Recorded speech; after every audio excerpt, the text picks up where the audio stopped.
بہت پرانے وقت کی بات ہے جب دنیا کے ریگستار پر ایسی قومیں آباد تھیں جو اپنی طاقت، اپنی دولت اور اپنی ترقی پر فخر کرتی تھیں۔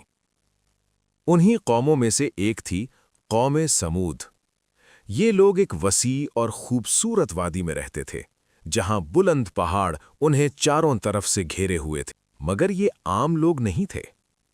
یہ وہ لوگ تھے جو پہاڑوں کو تراش کر ان کے اندر گھر بناتے تھے، ایسے گھر جو نہ صرف مضبوط تھے بلکہ حسن اور فن کا شاہکار بھی تھے۔ ان کی عمارتیں بلند، دروازے نقش و نگار سے سجے ہوئے اور ستون ایسے کہ جیسے کسی بادشاہ کے محل کا حصہ ہوں۔ دن کے وقت ان کی وادی بازاروں کی آوازوں سے گونجتی تھی اور رات کو مشالوں کی روشنی سے چمک اٹھتی تھی۔ مگر دھیرے دھیرے یہی نعمتیں ان کے لیے امتحان بن گئیں۔ ان کے دلوں میں غمنڈ پیدا ہو گیا۔ وہ کہنے لگے، ہم سے زیادہ طاقتور کون ہے؟ انہوں نے سمجھ لیا کہ یہ سب کچھ ان کی اپنی محنت کا نتیجہ ہے، اور وہ بھول گئے کہ یہ سب اللہ کی عطا ہے۔ اسی دور میں اللہ نے ان کی ہدایت کے لیے حضرت صالح علیہ السلام کو بھیجا۔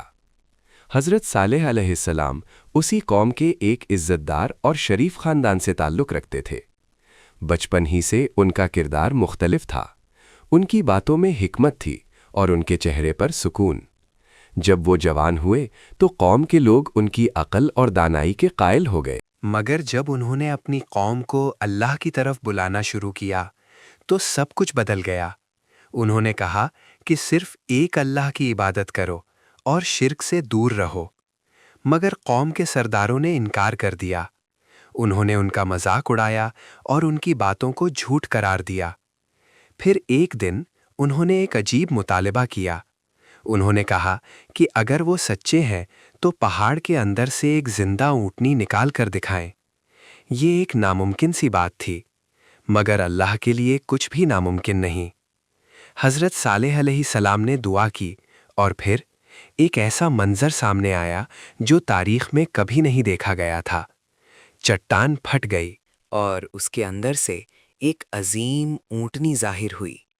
یہ کوئی عام جانور نہیں تھا، یہ اللہ کی طرف سے ایک واضح نشانی تھی۔ اس اونٹنی کے لیے ایک نظام مقرر کیا گیا۔ ایک دن وہ پانی پیتی تھی اور دوسرے دن اس کا دودھ پوری قوم کے لیے کافی ہوتا تھا۔ یہ ایک معجزہ تھا۔ کچھ لوگ ایمان لے آئے، مگر اکثر لوگ اب بھی اپنی ضد پر قائم رہے۔ وقت کے ساتھ قوم کے سرداروں کو خوف ہونے لگا۔ انہیں محسوس ہوا کہ اس اونٹنی کی وجہ سے حضرت صالح علیہ السلام کا اثر بڑھتا جا رہا ہے۔ اگر یہ سلسلہ یوں ہی چلتا رہا تو لوگ ان کے پیچھے چل پڑیں گے اور پھر ان کے پاس کچھ بھی نہیں بچے گا۔ اس لیے انہوں نے ایک سازش رچی۔ انہوں نے فیصلہ کیا کہ اس نشانی کو ہی ختم کر دیا جائے۔ رات کی تاریکی میں چند بدکار لوگوں نے مل کر اونٹنی پر حملہ کیا، اسے زخمی کیا اور پھر بے رحمی سے قتل کر دیا۔ اس پر فخر کیا، مگر وہ نہیں جانتے تھے کہ یہ ان کی تباہی کا آغاز ہے۔ جب حضرت صالح علیہ السلام کو پتہ چلا تو ان کا دل غم سے بھر گیا۔ انہوں نے اپنی قوم کو آخری تنبیہ دی کہ انہیں صرف 3 دن کی مہلت دی جا رہی ہے، اس کے بعد اللہ کا عذاب ان پر نازل ہوگا۔ مگر قوم نے اس بات کو بھی مذاق سمجھا۔ پہلا دن آیا، ان کے چہرے پیلے ہو گئے، دوسرا دن چہرے لال ہو گئے، تیسرا دن چہرے سیاہ ہو گئے۔ اب خوف ان کے دلوں میں بس چکا تھا، مگر اب دیر ہو چکی تھی۔ پھر ایک صبح جب فضا میں عجیب سا سکون تھا، اچانک آسمان کا رنگ بدل گیا، زمین لرز اٹھی اور ایک سخت چیخ نے پوری وادی کو ہلا دیا۔ یہ اللہ کا عذاب تھا۔ ایک ہی لمحے میں سب کچھ ختم ہو گیا۔ لوگ اپنے گھروں میں بے جان گر پڑے، جیسے وہ کبھی زندہ ہی نہ تھے۔ صرف وہ لوگ بچ گئے جو ایمان لائے تھے۔ حضرت صالح علیہ السلام اپنے چند ساتھیوں کے ساتھ اس وادی سے دور چلے گئے، اور یوں ایک عظیم اور طاقتور قوم صرف ایک کہانی بن کر رہ گئی۔ آج بھی مدائن صالح کی وادی خاموشی سے کھڑی ہے۔ یہ ہمیں یاد دلاتی ہے کہ طاقت، دولت اور ترقی کبھی بھی انسان کو بچا نہیں سکتی اگر وہ اپنے رب کو بھول جائے۔